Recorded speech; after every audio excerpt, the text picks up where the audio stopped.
Hello everyone, I am Sarita Srivastava from Mahatma Gandhi Shikshan Sansthan. Now I am going to teach Hindi व्याकरण to standard 5th. बच्चों, मैं पहले भी आपको शब्द भेद पढ़ा चुकी हूँ, शब्द के बारे में बता चुकी हूँ कि शब्द किसे कहते हैं, शब्द के कितने किन किन आधारों पर उसका भेद किया गया है, बांटा गया है। ये सब मैं पहले भी वीडियो में के माध्यम से पढ़ा चुकी थी और ऑनलाइन क्लास जो लाइव हो रहा था उसमें भी मैंने आपको पढ़ाया था। आज मैं उसी को आगे बढ़ाते हुए शब्द भेद को ही पढ़ा रही हूँ, जिसमें मैं आज आपको पढ़ाऊँगी कि प्रयोग या व्याकरण के आधार पर शब्द के कितने भेद होते हैं, कौन कौन से भेद होते हैं। बच्चों, जैसा कि मैंने पहले पढ़ाया था आपको कि शब्द पहले तो है कि शब्द किसे कहते हैं, हम उसे फिर से दोहरा लेते हैं एक बार पाठ को कि वर्णों के सार्थक समूह को शब्द कहते हैं। बच्चों, व्याकरण के नियमों में बंधे वाक्य में प्रयुक्त शब्द पद कहलाते हैं। यही पद और शब्द में अंतर होता है बच्चों। अब है कि शब्दों का वर्गीकरण। तो शब्दों का वर्गीकरण बच्चों आपके पाठ्य पुस्तक व्याकरण की जो किताब है उसमें 3 तरह से दिया गया है। ऐसे 4 होता है शब्द को जो वर्गीकरण किया गया है, शब्दों का जो वर्गीकरण किया गया है वो 4 आधार पर किया गया है।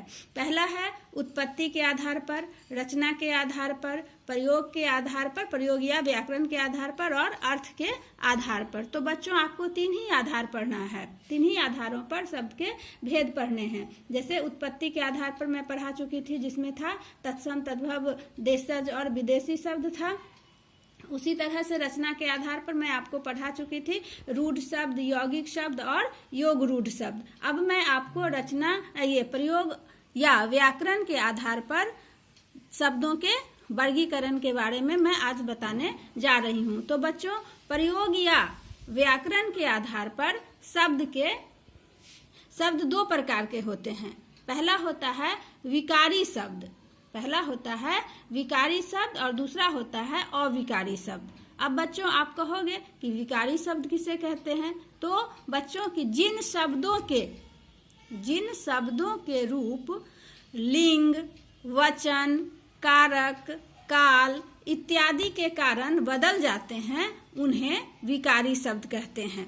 अब जैसे कोई लड़का है तो लड़का एक वचन है, और अगर इसी को हम बहुवचन में लिखेंगे तो क्या लिखेंगे? लड़कों लिख सकते हैं, लड़के लिख सकते हैं। उसी तरह लड़की है तो लड़की एक वचन है, लड़कियां हो जाएगा। पुस्तक है, पुस्तकें हो जाएगा, बहुवचन में उसका बदल जाएगा। उसी तरह से ये लिंग वचन के रूप में बदल गया, कारक के रूप में बदल जाता है और काल के कारण इसके रूप बदल जाते हैं। ऐसे शब्द विकारी शब्द कहलाते हैं बच्चों। तो विकारी शब्द 4 प्रकार के होते हैं। विकारी शब्द बच्चों 4 प्रकार के होते हैं। संज्ञा, सर्वनाम, विशेषण और क्रिया।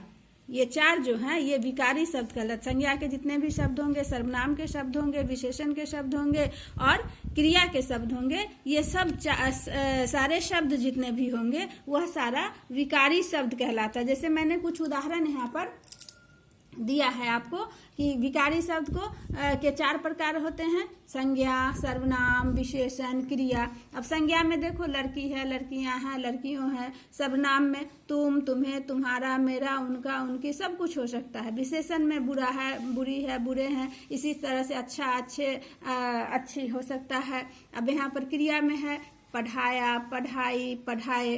तो इस तरह से आपने देखा कि विकारी शब्द किसे कहते हैं और विकारी शब्द कितने प्रकार के होते हैं। तो पहले एक बार फिर मैं आपको बता देती हूँ बच्चों कि विकारी शब्द कि जिन शब्दों के रूप लिंग, वचन, कारक, काल इत्यादि के कारण बदल जाते हैं, उन्हें विकारी शब्द कहते हैं।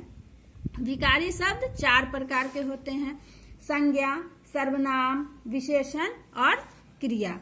अब हम लोग चलते हैं अविकारी शब्द पर बच्चों। तो अविकारी शब्द किसे कहते हैं? ठीक विकारी शब्द का उल्टा होगा वही कि जिन शब्दों के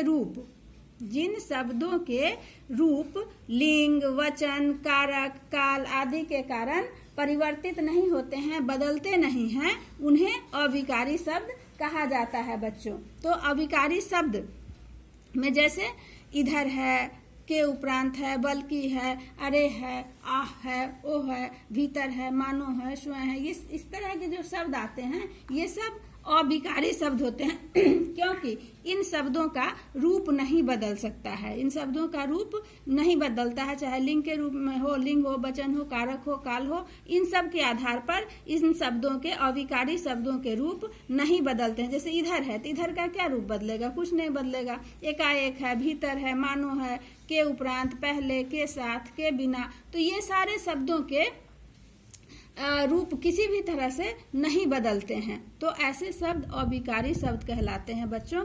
तो अविकारी शब्द में कौन कौन से शब्द आएंगे, क्रिया विशेषण के जितने भी शब्द होंगे वह अविकारी शब्द कहलाएगा, संबंध बोधक शब्द जितने होंगे वह अविकारी शब्द कहलाएगा, समुच्चय बोधक शब्द जितने होंगे वह सब अविकारी शब्द कहलाएगा, विस्मयादि बोधक शब्द जो होंगे वह अविकारी शब्द कहलाएगा। ये जानने के लिए कि ऐसे कितने शब्दों को आप याद करोगे, तो सीधे सीधे हम लोग याद करते हैं कि अविकारी शब्द के अंतर्गत कौन कौन से शब्द आएंगे, तो क्रिया विशेषण के शब्द, संबंध बोधक के शब्द, समुच्चय बोधक के शब्द और विस्मयादि बोधक के शब्द आएंगे अविकारी के अंतर्गत। तो इसमें मैंने कुछ उदाहरण लिखा है, जैसे क्रिया विशेषण के अंतर्गत इधर, एकाएक, भीतर, मानो, स्वयं, मत, ये सब क्रिया विशेषण यानी कि क्रिया की विशेषता को बताता है, आप जानते हो। संबंध बोधक है, के उपरांत, से पहले, के साथ, के बिना, ये सब संबंध बोधक जो दूसरे से संबंध को, दो वाक्यों के बीच का संबंध को दर्शाते हैं, जोड़ते हैं। समुच्चय बोधक बल्कि, या नहीं तो वो, और, तथा, दो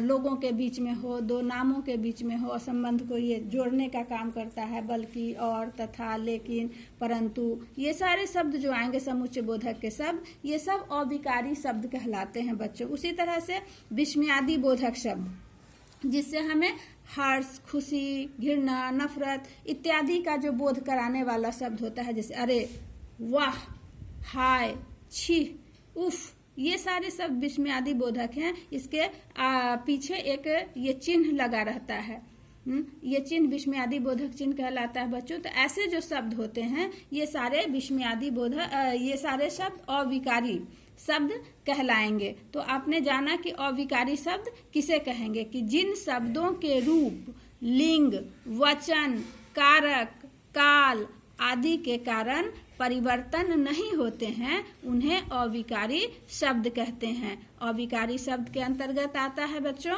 जितने भी क्रिया विशेषण के शब्द हों, संबंध बोधक के शब्द हों, समुच्चय बोधक के शब्द हों और विस्मयादि बोधक के शब्द हों, ये सारे शब्द अविकारी शब्द होते हैं क्योंकि इनके रूप चाहे वह लिंग के आधार पर हो, वचन के आधार पर हो, कारक के आधार पर हो या काल के आधार पर हो, किसी भी रूप में यह परिवर्तित नहीं होता है। तो आज आपने ये शब्द भेद आज आपका पूरा होता है। धन्यवाद।